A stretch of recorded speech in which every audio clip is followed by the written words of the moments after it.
Good morning students. बेटा last class में हमने सॉल्यूशन चैप्टर स्टार्ट किया था क्लास 12th का। और इसमें आपको बताया था कि सॉल्यूशन क्या होते हैं, कितने टाइप के होते हैं और अगले सिलेबस में कौन कौन से सॉल्यूशन हो सकते हैं। तो आज की क्लास में जो हम करने वाले हैं ways of expressing concentration of solution, यानी किसी भी सॉल्यूशन की जो कंसंट्रेशन है उसके उसको एक्सप्रेस करने के जो हमारे पास तरीके हैं कौन कौन से हैं, या कह लीजिए किसी भी सॉल्यूशन की कंसंट्रेशन जो है हम कैसे एक्सप्रेस कर सकते हैं, ये आज की क्लास में हम पढ़ने वाले हैं। ओके, तो बेटा फर्स्ट थिंग कंसंट्रेशन के बारे में पढ़ लेते हैं कि भाई ये कंसंट्रेशन होती क्या है। अगर हम कंसंट्रेशन की बात करते हैं तो concentration is the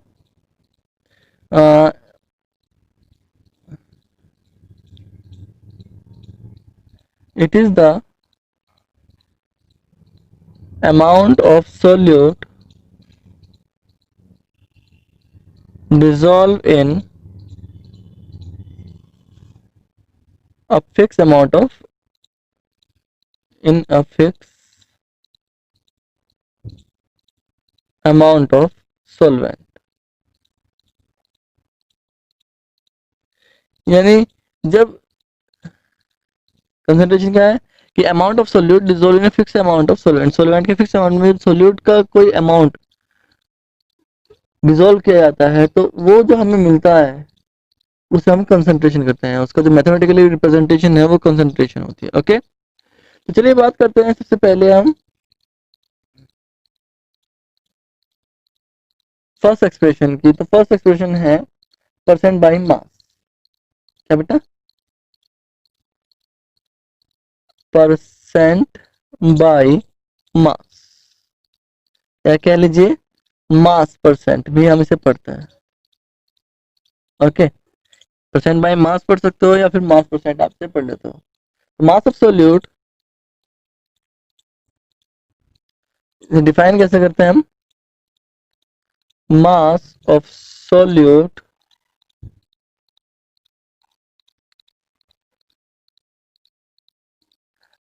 age a percent of total mass of solution.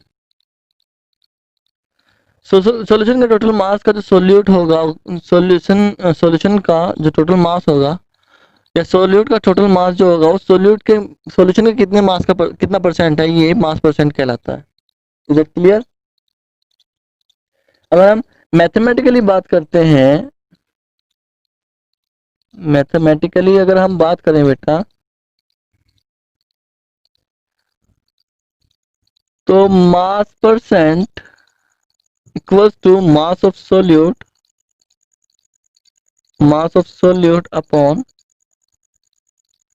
Mass of solution multiply with 100।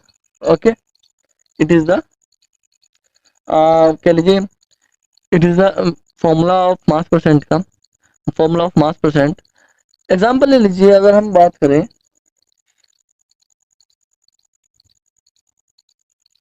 What is the percent mass of sodium chloride if 1.75 NaCl dissolve in dissolve in 5.85 of water, gram of water. Okay,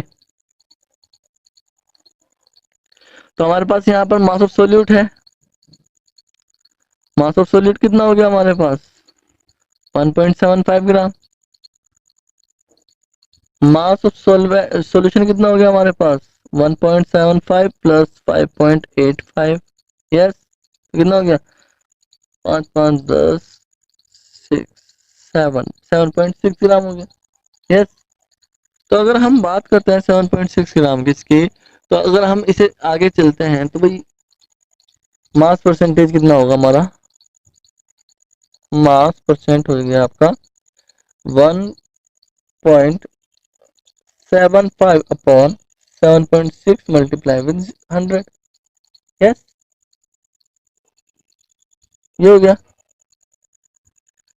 7.60 से इससे cancel कर दिया, 10 से 10 cancel, 2 से इसे किया तो ये हो गया आपका 3 और 8, ये हो गया 5। 5 की मल्टीप्लाई में 5 मुझे 25, 5 35 और 3 55, 5 5 और 5 10 बटे 38। 38 की मल्टीप्लाई डिवाइड हो गया, 38 में 76, 2 पॉइंट समथिंग, 2 पॉइंट नहीं है, 38 में 76, 76 आपका हो गया 40, 35, 39, 29, 295, 295,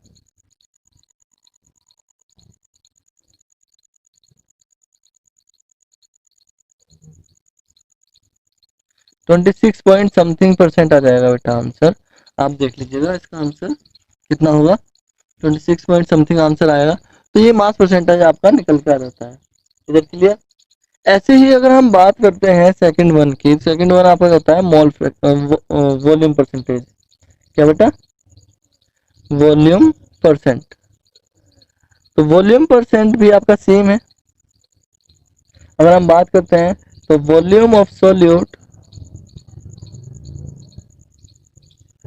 as percent of total volume of solution. Yes, अगर इसे मैथमेटिकली अप्रोच करें तो हम कहें volume percentage, volume percent always equals to volume of solute, volume of solute upon volume of solution multiply with 100।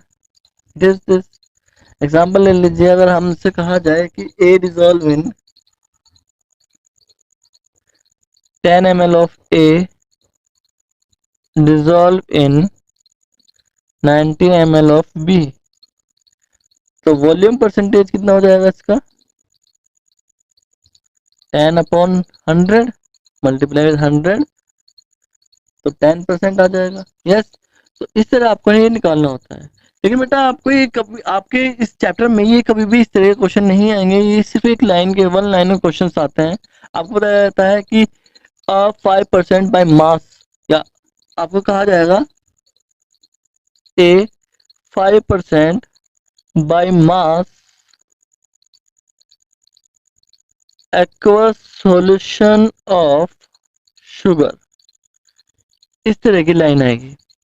अब 5% by mass aqueous solution of sugar का आपको निकालना होगा। तो 5% बाय मास का मतलब क्या हुआ? 5% by mass of aqueous sugar, sugar इसमें सोल्यूट हुआ आपका, एक्वस सॉल्यूशन का है तो वाटर आपका सोलवेंट हो गया। यस, तो आपको क्या करना होगा 5% में, यानी आपका सोल्यूट जो होगा वो सॉल्वेंट क्या सॉल्यूशन का 5% है, तो 5% का मतलब हो गया 100, उसका 5% सोल्यूट कितना हो गया? 5 हो गया। तो सोलवेंट कितना बचा बेटा? सोलवेंट बचा 95, तो ग्राम में ये बच जाएगा। तो सोलवेंट आपका क्या होगा? वाटर। इस तरह आपका ये आएगा।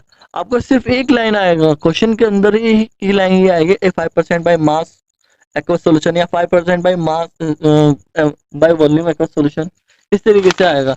या कह लीजिए, या फिर आप कह लीजिए इसी तरीके से अगर आप कहो कि ए 15% by volume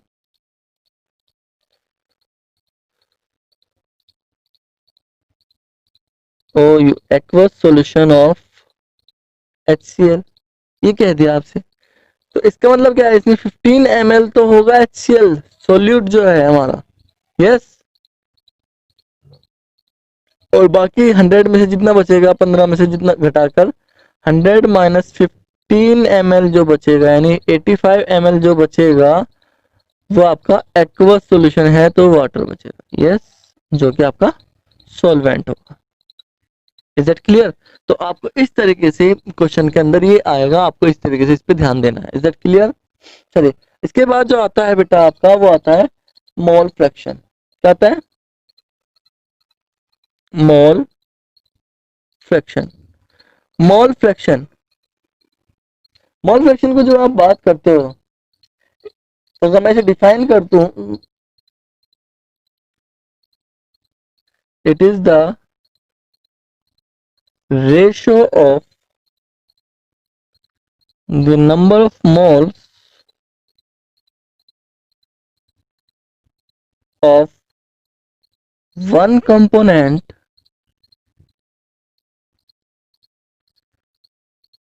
to the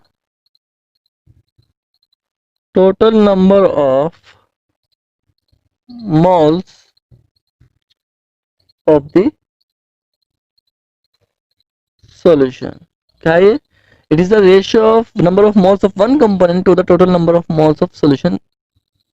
Yes, mole fraction को हम अगर बात करते हैं वो काई से रिप्रेजेंट करते हैं बेटा। काई एक्स की तरह होता है ये, लेकिन होता है काई, CHI, काई पढ़ा जाता है। ओके, तो काई से रिप्रेजेंट करते हैं। अब suppose we have a solution of component A and B. हमने क्या सपोज किया?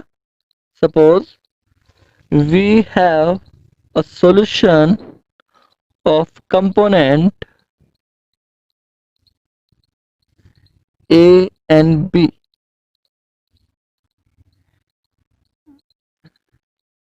यस, अगर हम बात करें इन दिस सॉल्यूशन, जो सॉल्यूशन जो हमारे पास है, N A moles of A, moles of A and NB moles of B are dissolved। कितने डिसॉल्व हैं? इतने मोल्स हमारे डिसॉल्व है। ओके, तो एन ए के एन ए मोल्स, बी के एन बी मोल्स डिसॉल्व हैं। तो अगर फ्रॉम द डेफिनेशन, अगर मैं डेफिनेशन के अकॉर्डिंग बात करता हूं,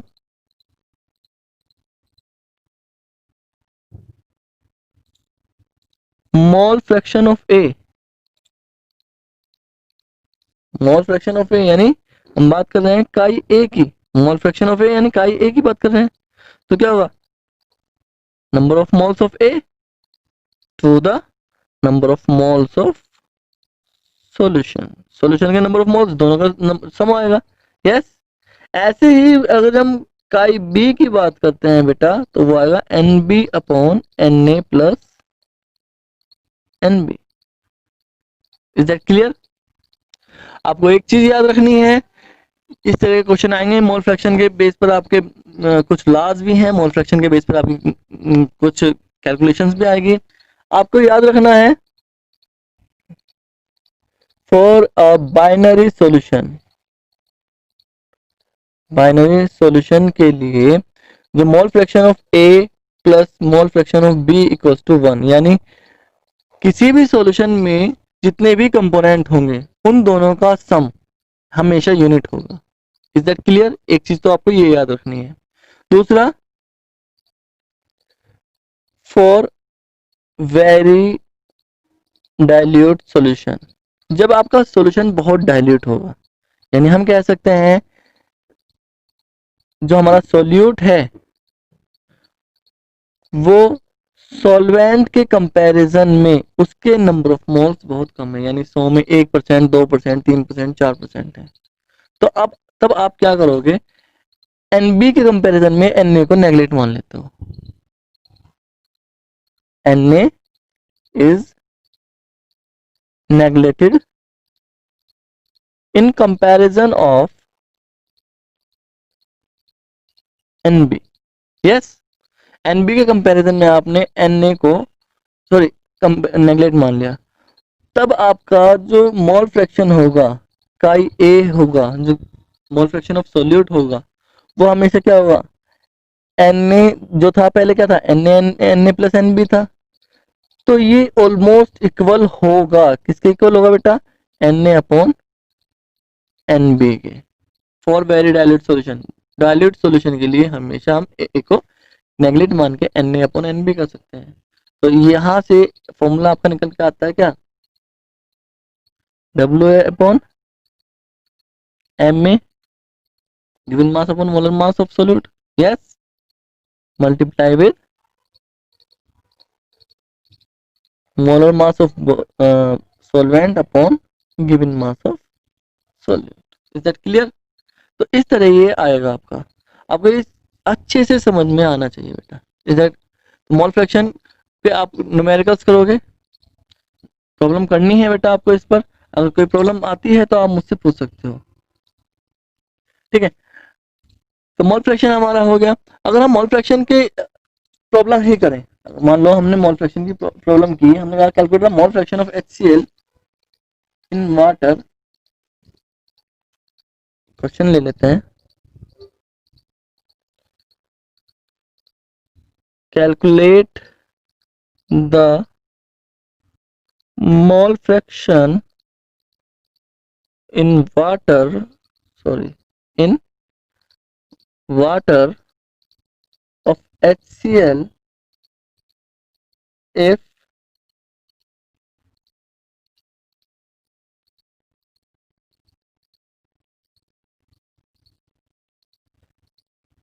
यहाँ लिख लीजिए containing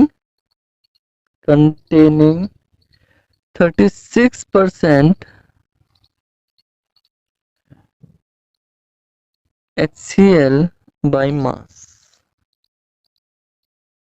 ओके, अब इसने क्या कहा कि भाई ये जो चीज है 36% बाई मास HCl लिया हुआ है, इसका मोल फ्रैक्शन आपको निकालना है।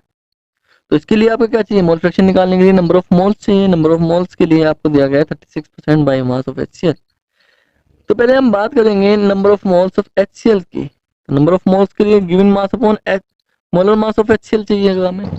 गिवन मास हमें 36% बाई मास दिया हुआ है, 36 सॉल्यूशन का 36% HCl है, इसका मतलब क्या हुआ, HCl के 36 ग्राम हो गए, यस। मोलर मास कितना होगा 35.5 प्लस 1 36.5 हो गया, यस। तो ऑलमोस्ट 1 हो जाता है, ये 0.9 हो जाएगा आपका, है ना भाई। 0.9 ले लेते हैं इसे, नंबर ऑफ मोल्स किसके, HCl के। और उसके बाद हम बात करते हैं एक्वस सॉल्यूशन था आपका, वाटर था, नंबर ऑफ मोल्स H2O ले लेंगे। तो कितना होगा गिवन मास का 36, 100 माइनस 36 कितना बचा हमारा 64, 64 अपॉन 18 बचा हमारा, यस। ये 18 के 54 10 100 18 पंजे 90, 18 6 90, 18 18 18 पंजे 90 होगा, सॉरी 3.55 हो जाएगा ये, यस। और 0.9 3.9। तो हम HCl के मोल फ्रैक्शन निकाल सकते हैं, chi of HCl will be equals to n of HCl upon n of HCl plus n of H2O, yes. n of HCl कितना है हमारा 0.9, n ऑफ H2O कितना है हमारे पास 0.9 प्लस 3.55, तो कितना हो जाएगा 0.9 अपॉन 5 5 4 और ये 4.45 हो जाएगा, यस। तो इसे जब हम डिवाइड करेंगे बेटा, जब आप इसे डिवाइड करोगे तो ये ऑलमोस्ट कितना आ जाएगा 0.2 के समथिंग आ जाएगा, कितना 0.2, यानी काई of HCl will B 0.2। Is that clear? और अगर आपसे यहाँ के पूछा जाए कि काई ऑफ वाटर क्या होगा, तो chi of water will be 1 minus chi of HCl, कितना हो जाएगा 1 minus 0.2 equals to 0.8, that's it. तो आप इजीली निकाल सकते हो, क्लियर है भाई आपको। तो ये था आपका मोल फ्रैक्शन। तो आज की क्लास में इतना, बाकी जो आपके कंसंट्रेशन को एक्सप्रेस करने के जो तरीके हैं, मोलरिटी, मोलरिटी एंड नॉर्मेलिटी, ये बाकी हम कल बाकी 3 हम कल की क्लास में कराएंगे। Thank you.